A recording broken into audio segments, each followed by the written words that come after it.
Ponder anew what God is doing, where God is leading, how God is calling. Ponder anew God's vision arising. Wonder, ponder, all things made new. Dear friends in Christ, I'd like to share with you another of the kinds of ministries that have taken place along with these murals. This one is called Water to Thrive, and I've had the great privilege of being a part of them for several years. It was given birth by a Bible study, a men's group that would meet, and all of a sudden they said, I'm tired of talking about Jesus and his love. Let's do something. So one of the guys said, well, I've heard that we maybe could build a well to help those that are desperately in need. How about if we do that? Well, how much would that be? It'd be $5,000. Let's take that on. And as a matter of fact, to help us, let's get the Sunday school to help. It'll be a meaningful thing for them as well. At the end of the Sunday school year, they had 12 wells. They thought, wow, this could really tap into an interest for people because they understand how basic water is. And so they began to reach out beyond just the church and to develop what's called Water to Thrive. In 10 years now, we have now established over 1,000 wells. And virtually 100,000 people have been blessed by Water to Thrive in their wells in Ethiopia, Tanzania, and Uganda, where every day many spend up to 7 hours a day simply trying to get water. And it's not clean water. 85% of the diseases are waterborne illnesses. If we not only give them a well where they can get decent water, we give them time to be able to go to school, be productive, and to thrive. Water to Thrive. Let me share with you a couple of clips regarding the fact that they just want to live and that we can, in fact, give them the gift of doing so. In many ways, it's like going back to the homesteading days in our own country, where they came out and they dug a well. And they knew how to work with the well because it wasn't by fancy machinery. It was done basically by hand. That's how we work with people there so that they can indigenously take in care for and build the well. We equip them, educate them, and they are the ones that own and operate it. It's really a thriving thing to be a part of. Let me share with you more of the story. Blessings. A drink of water so badly that this is where you stop. And then you look up and you see the rest of your villagers, the women and children, gathering this same water just to survive. There are children raised in sorrow on a scorched and barren plain. There are children raised beneath the golden sun.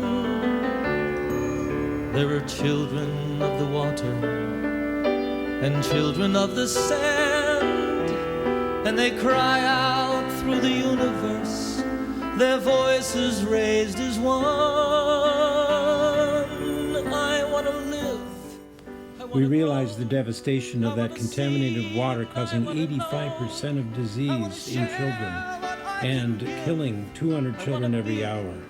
Imagine now that you can do something tangible about it and help them build a well that will help them not only gain water, but thrive with good health. Eventually then they can even build a school and begin to get an education.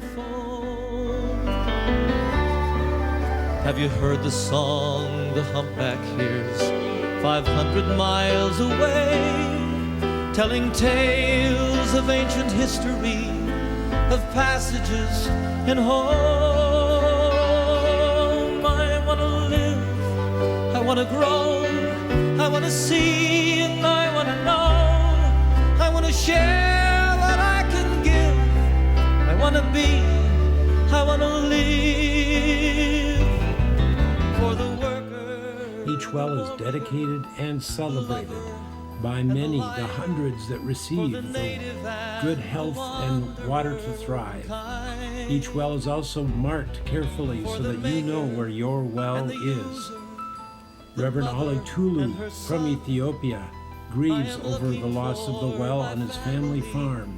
But now, through Water to Thrive, that family farm is going to have that well, and new life will begin for them in the neighborhood. With the help of Suzanne Wilson and others at Water to Thrive, we can join them in this effort and bring life and thriving to all. No more killing. Reverend Tulu joined in the campaign in Decorah, Iowa, where the 7th graders and the school from Waverly and the school from Wartburg and Luther colleges all joined in efforts to raise money for wells. They also joined in a water campaign which went down to the river and appreciated what it was like to carry that water through the miles. I wanna live and I wanna grow. I wanna see and I wanna know. I wanna share what I can give. I wanna be, I wanna live and I wanna grow. I wanna see, I wanna know. I wanna share what I can give. I wanna be, I wanna live. The children of Good Shepherd Lutheran Church raised $3,000 during their offerings in Lent. An intramural kind of soccer tournament took place, and they dedicated their efforts to Water to Thrive, continuing to raise even more awareness and funds for more wells. In Alexandria, Minnesota, they decided to copy the beginnings of Water to Thrive by having a men's Bible study combined with the children, and together they had a water campaign that resulted in another well, and a tremendous ministry there for their local congregations as well.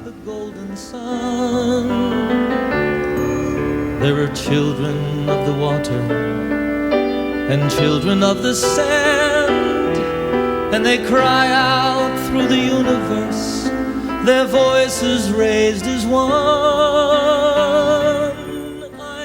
Individual families often sponsor a well on their own. You can join the variety of ways of Water to Thrive, changing lives, both the receivers and the givers. Have you gazed out on the ocean, seen the breaching of a whale? Have you watched the dolphins frolic in the foam? Have you heard the song the humpback hears 500 miles away, telling tales of ancient history, of passages and home? I wanna live, I wanna grow, I wanna see and I wanna know. I wanna share what I can give. I wanna be, I wanna live.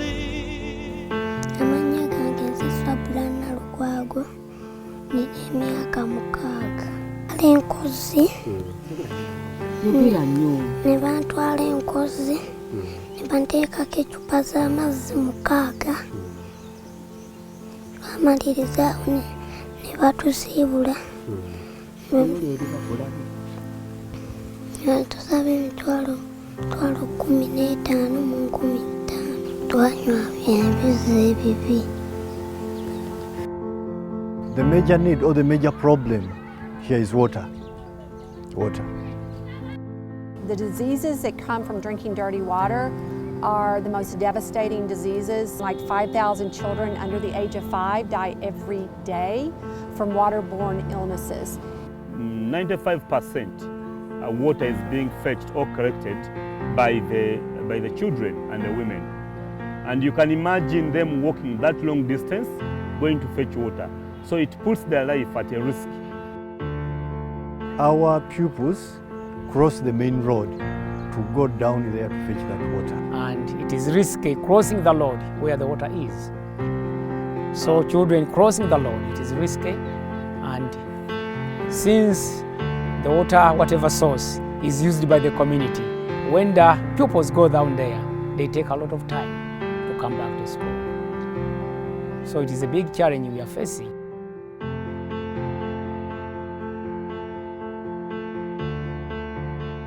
Welcome. Nice seeing you again. Good to see you. Good to see you, Gasha. Water to Thrive started in 2008 in a church in Austin, Texas. A Bible study group was studying world hunger and poverty, and the founders, the co-founders, heard about water and the water crisis in Africa and said, this is something we can do something about. Our model is to partner with NGOs in the country, so non-governmental organizations that are nonprofits in their own right. We make sure that they are registered with the government, that they have a history of accountability, that they have a history in water projects. So we vet them very carefully. I'm not an engineer, and these people have that expertise. Not only that, but they know the culture, they know the language, and they can mobilize the communities, because it's not just about putting in a well, it's about training the community in sanitation and hygiene so that people know about hand washing, they know how to build a latrine. Each water point has a water committee that provides oversight and management, so it's teaching them and building that up so that there's long-term sustainability. As we continue to support the children, we realize there are quite a number of challenges that are affecting their well-being, their welfare, and quite a number of other things. And one of the things that was affecting the welfare of the children that we support was their water and sanitation. The water projects are actually wells in villages, very rural villages. So where people lack access to clean water, that's where we put our wells. So usually we support spring protection wells, hand-dug wells, and borehole wells. No, we did 5, then 15, that's 20, then 10, that's 30, we are doing 20 now, so that's 50. By December this year, we shall have done 50 projects with Water to Thrive.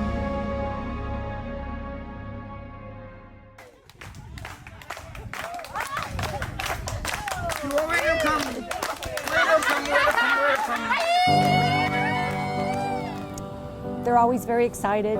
They greet us with singing and dancing. So on this trip to Uganda, we've been gifted fruits and vegetables. We even received a chicken.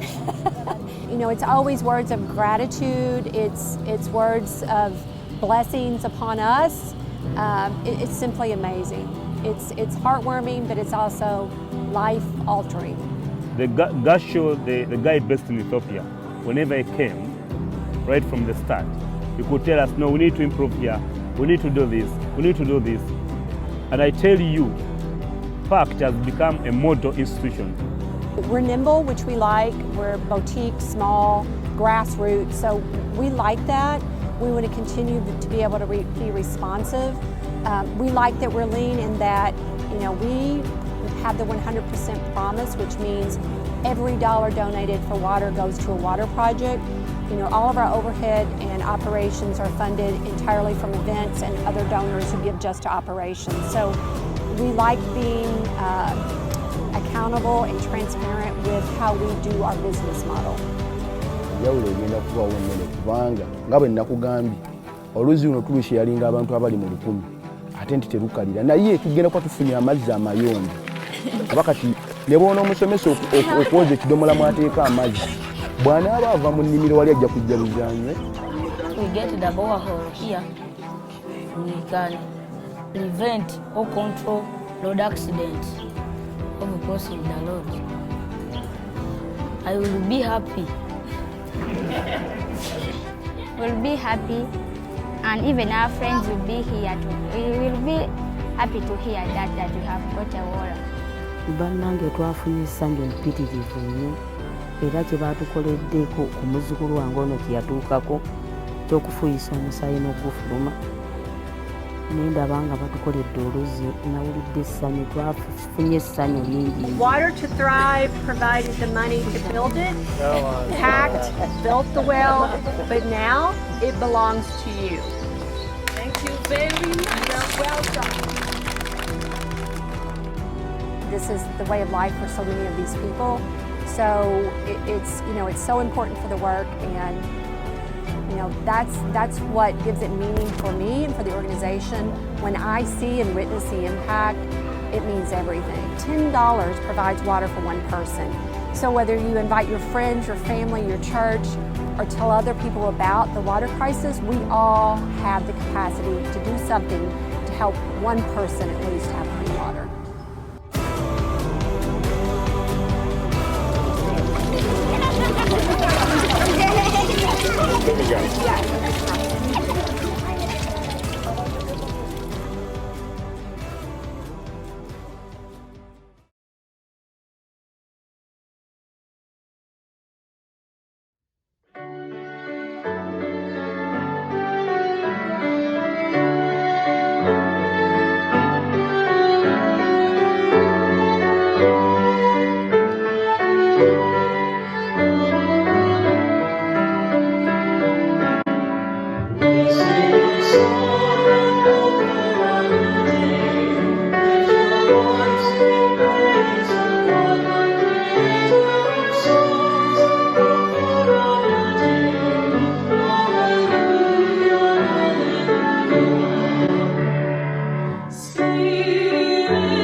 Lift your voice in praise of God.